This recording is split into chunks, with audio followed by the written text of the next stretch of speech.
All right, my nephew's back on again today. My nephew James, who's calling in from Connecticut, who I didn't know existed until a year ago. He's 47 years of age, I believe. Is that right? That is right. Good morning. My brother had a child out of wedlock, which I knew not of. And long after my brother has left this earth, suddenly he found us through Ancestry.com, I guess. Ancestry and 23andMe combination. Pretty amazing. This is changing the lives of countless Americans.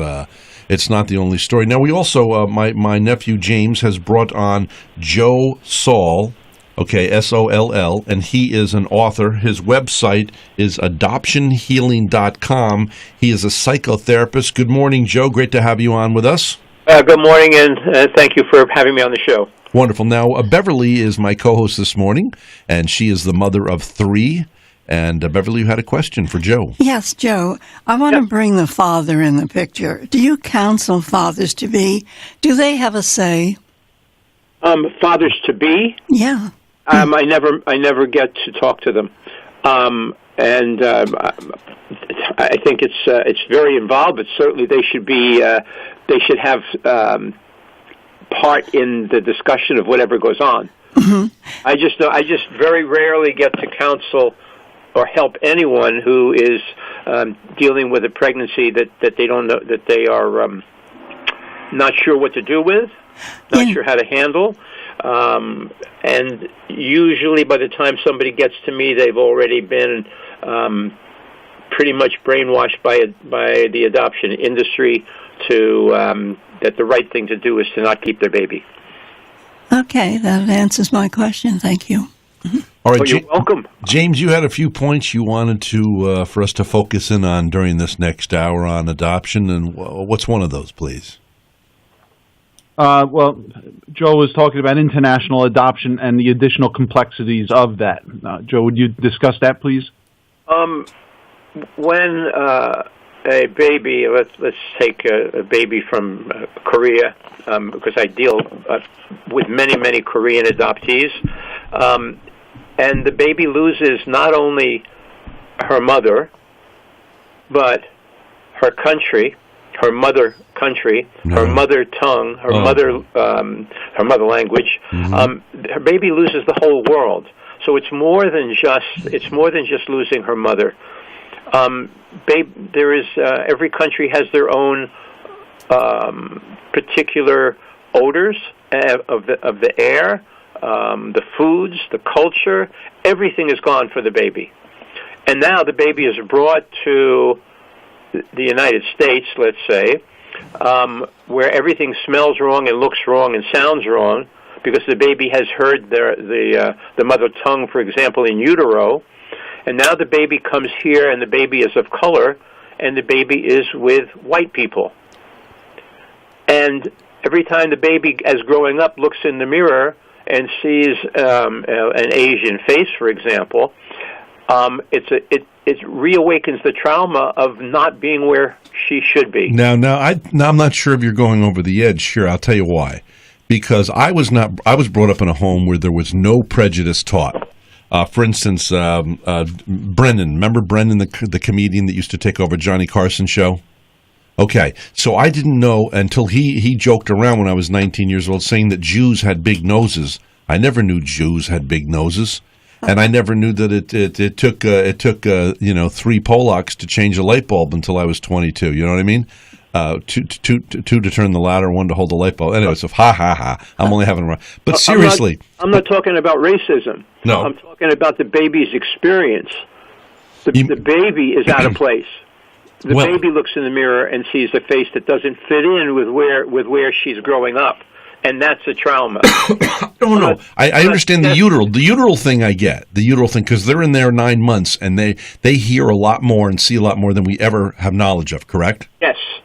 Yes, absolutely. By the time a baby is born, the baby knows her mother's voice and can recognize her mother's eyes, can recognize music that she's heard in utero. Now, she won't recognize that music until she gets older, but it has an effect. And when you lose all of that and come to another country with people who look different, that's a trauma. Yeah, I suppose, but that's going to change. I remember when my grandfather in 1963 was dying of cancer, and a very Catholic man, a father of 6, and he would die, and he was in his deathbed, and he said that he had told my grandmother, she told me this before she passed, and he said, Mary, I have seen the future. Now, this is 1963. It was unheard of. Believe me, if you dated a black person or a black person dated a white person, you were castigated publicly. And he said, Mary, I've seen the future, and it's going to be a brown race. So I don't know. I kind of have duplistic feelings about what you said, because I think that we're becoming, I thought anyway, before Obama came along, that we were kind of healed of all this. I think you're missing the point. Okay. I think it's so not about racism, the point he's making, because it's okay. Take me, for example. Mm-hmm. I'm 6'7", thin, Irish-looking, Western European, and I was raised very loving family, but they were all Sicilian. They were Italian, short, black hair, pushed back. I didn't look like anyone in my neighborhood. Oh my goodness! You feel out of place, and it's not that they hated me. They weren't racist toward me. I wasn't racist. It's nothing to do with it.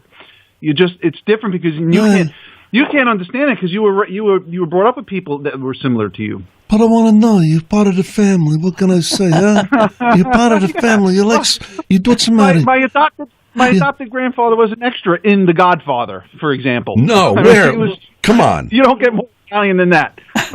One of these days, I'm going to come to you and I'm going to ask for a favor. You know what I'm talking about? Now, I want you to tell me, who was this guy that was in my movie? I want to know about him. What part did he play? What part did he play?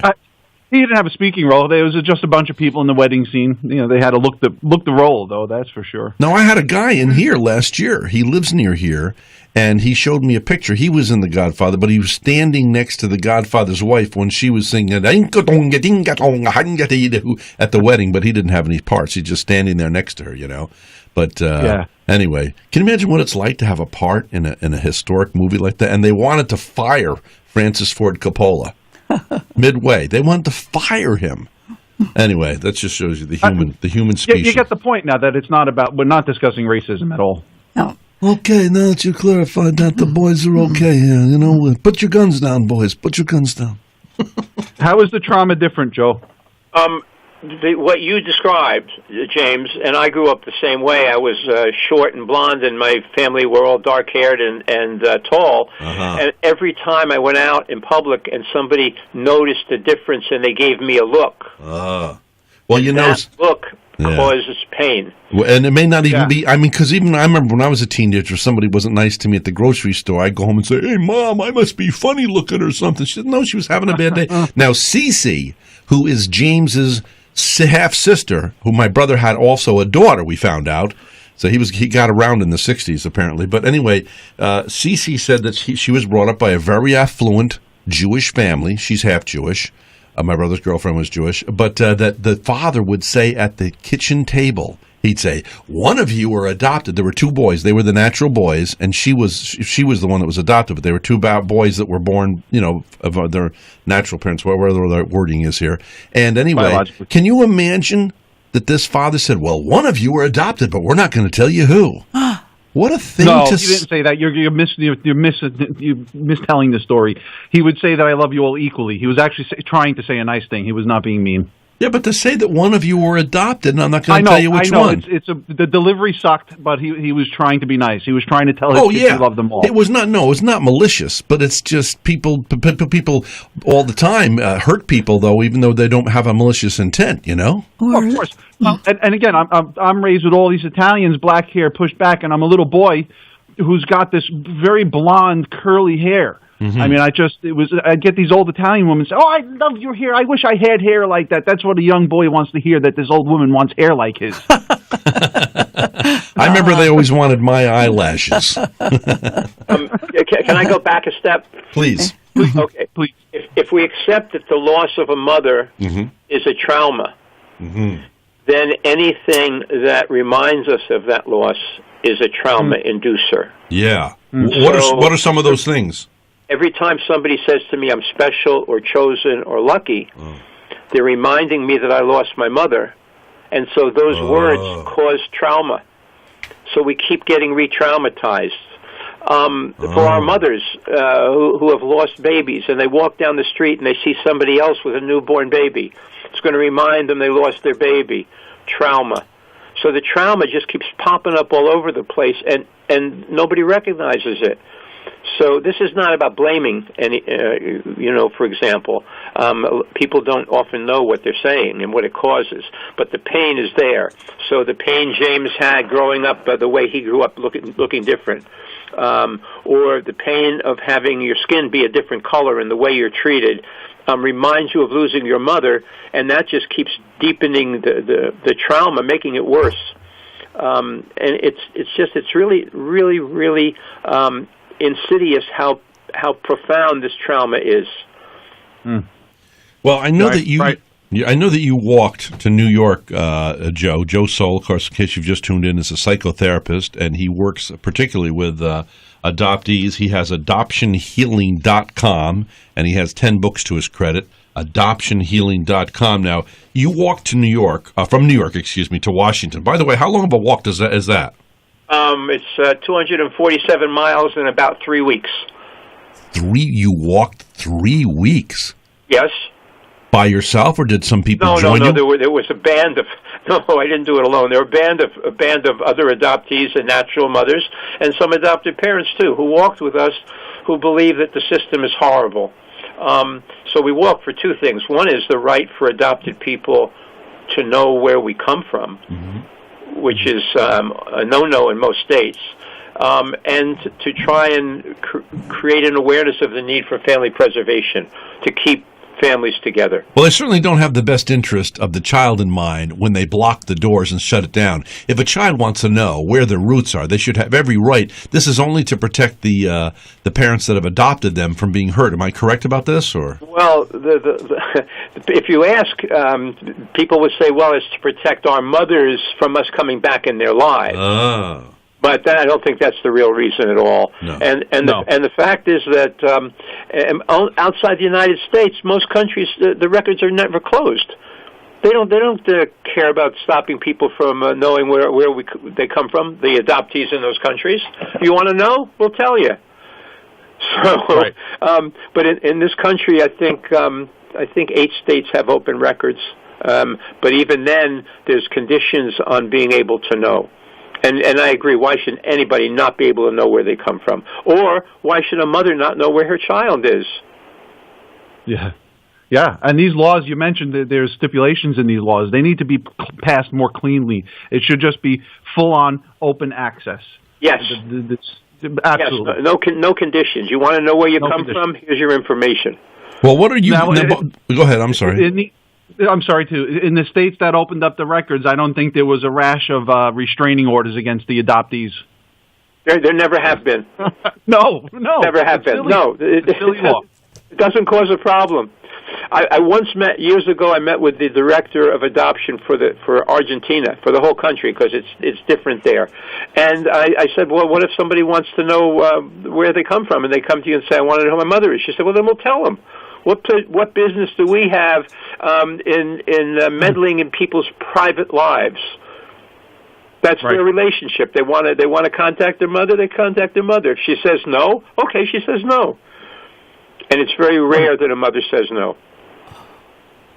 Correct. That's what I've read. As an outsider, watching the dust settle in my mind, I'm starting to be able to see through the fog a little bit. But I'm a radio show host. We've been doing this now for quite a few weeks due to my nephew. What about how are we going to train up the American people and change these laws? They have no right to block a child from finding their lineage. What are we going to do? How are we going to change this? There is the United Nations and UNICEF have a treaty. It's called the World Conference on the Rights of the Child. And that treaty guarantees that every child has a right to know where they come from. And the problem is to get that treaty recognized and say, I want to know who my mother is. What do you do? Who do you go to and say you're not recognizing the treaty? I didn't know that. if I go to, and I did go to my local congressperson and explain why I think the records should be accessible in New York State, and he listened very carefully, and he said, "Oh boy, I can't understand why you want to know, but what would that do to your adopted parents? What about their rights?"